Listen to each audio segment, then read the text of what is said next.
Welcome back, dreamers. I'm Kira and this is Homestead Dreaming. If you're new here, this video is in part of a collaboration with 3 other wonderful urban homesteading channels, and today I'm going to talk to you about what I grow and produce for food on my urban homestead.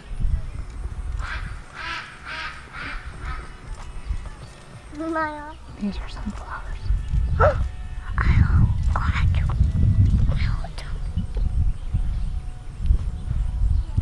So here in my front yard garden, I have 30 beds of food and flower producing goodness. We currently have raspberries, blueberries, blackberries, and grapes.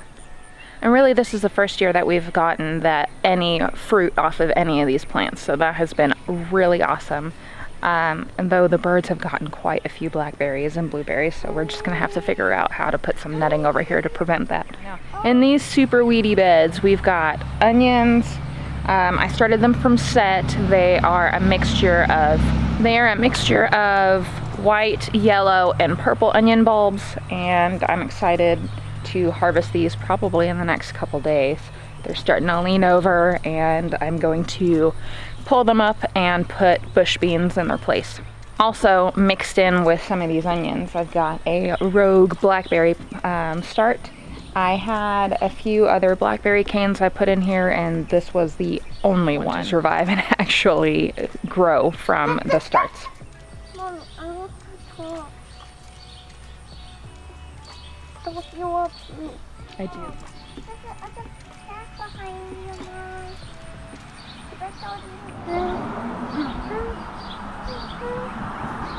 There are 6 beds full of pepper plants. Each bed is 8 feet by 2 feet, and each of the 6 has 4 pepper plants in them.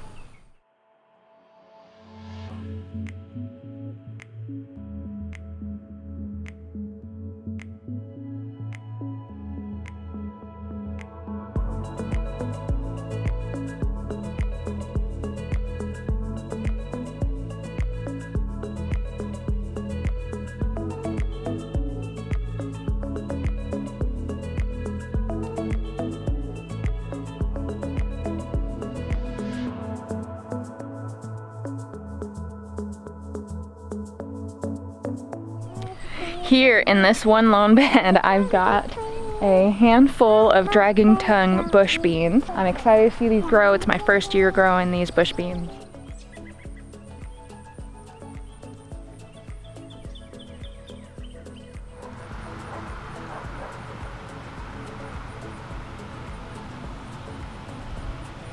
The next beds are filled with tomato plants. There are 9 beds that are filled with tomato plants. Each bed has 3 tomato plants. And what's exciting is I see some blushing, so we'll have tomatoes soon.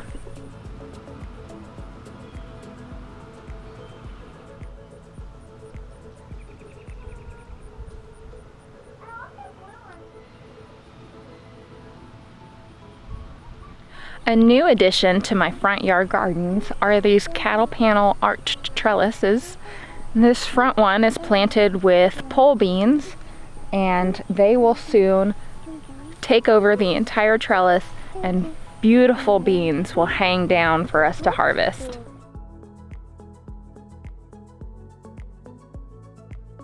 The second arched trellis here has cucumbers planted on it, and soon we will have cucumbers hanging on this one, and we'll be able to harvest those as well.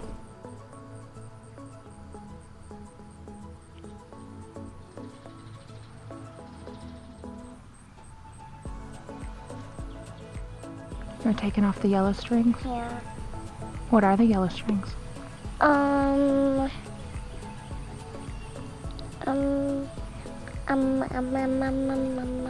They're dead plants from last year, huh? They're dead plants from last year. This one right here? Yes. That's just a crazy one. Here in these front beds here, in that front bed right up here, we've got okra planted. The idea was to have okra trees grow up and give us a little bit of evening shade from the harsh west setting sun. However, they have not grown up yet, so we'll see how that goes. Looky here. We may have our first okra soon after all.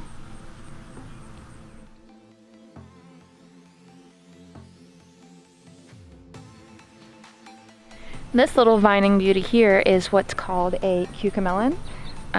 It is also called a mouse melon. It is a Mexican sour gherkin that produces tiny little oval shaped like cucumbers. They have the coloring and the patterns of a watermelon, which is why they call it a Keuka melon. It is absolutely adorable, and I think it's a great summer snack. They can be pickled or eaten fresh, and I think they taste like a cucumber with a little hint of lime in them, and I think they're so refreshing. You love the flowers? Which one's your favorite? That purple one? Yeah. And the pink one. You like those pink ones over there?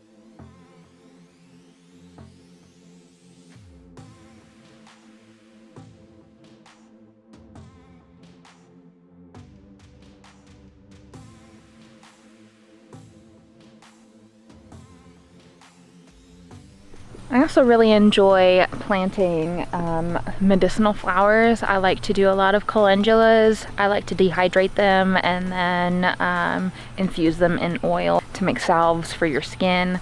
They're really great for bug bites, for rashes, for diaper rash. They're great for eczema, psoriasis, bug bites, any type of skin irritation.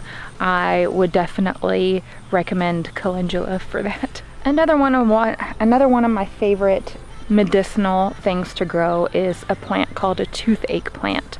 It's something that this year is my first year to grow, but it has already shown its worth.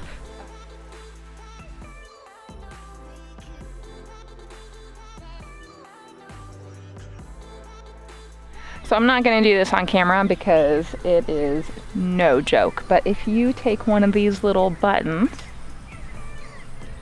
and eat it, if you take one of these little buttons and put it in your mouth, it will immediately numb your entire mouth, which is somewhat of an experience, if I do say so myself. My neighbor and I tried it, and it was almost immediate and very intense. And so when her husband had a tooth pulled, I gave them a handful of these, and rather than taking a whole bunch of ibuprofen, he was able to relieve the pain in his mouth by just numbing it by chewing on a few of these every now and then. Here in this in-ground garden up front, if you remember me planting this out not last Mother's Day, Mother's Day before last, I made a video on completely overhauling this entire space. It's a little overgrown now, so I need to overhaul it again. But I've got sage, I've got oregano, lemon thyme, lemon balm, chocolate mint, rosemary, flat leaf and curled parsley. And I had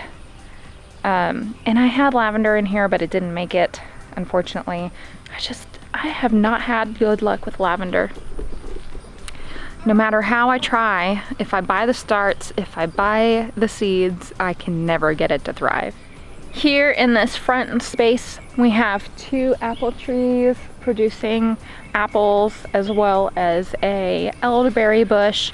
The elderberry has not produced as of yet. However, the apple trees are producing, and I'm super excited to get some little bitty apples. We've got tiny little apples here, and I'm super excited about that.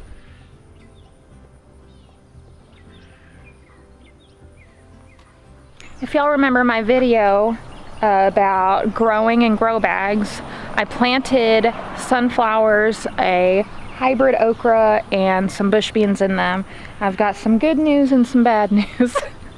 One of the okras popped up and one didn't, so that one is doing great. The bush beans, on the other hand, some are loving the grow bags and some not so much. As you can see here, this okra never popped up, but this one did. So in this grow bag here, these bush beans are not doing so great. In this one, we have one that's doing great and the other aren't as much. I'm thinking something's eating them, and that's the problem.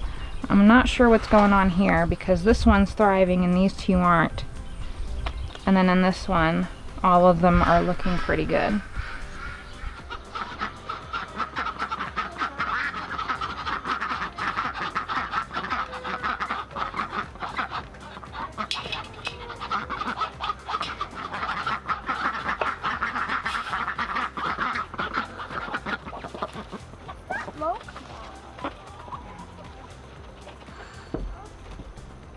So the main reason why we have chickens, quails, and ducks are for eggs, obviously, but they are also a little bit for meat. We have eaten our extra roosters. We are planning on eating the extra male ducks, and we currently have eggs in the incubator for, we currently have quail eggs in the incubator, so that we'll have quail for our Thanksgiving meal. This is going to be my first foray into hatching quail specifically for meat, and if it goes well, then I will probably be doing it on a regular basis so that we can fill our freezer with our own healthy meat. Now, we will more than likely also do that with ducks next year. Once the ladies start laying, we will be keeping one of our henries, and so those duck eggs will be fertile. And I do plan on hatching ducklings at some point in the future for meat.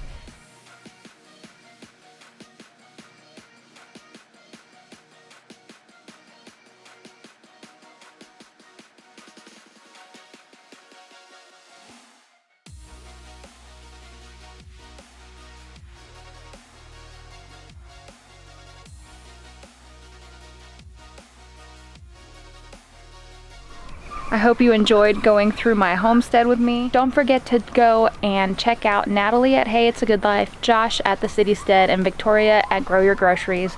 They have made a video on this exact same subject for their current urban homesteads, and they will be linked in the eye up here, as well as in the playlist down below, in the description, and in the end screens. So if you want to be here for the next week's video, don't forget to subscribe and hit that notification bell so that you don't miss next week's video.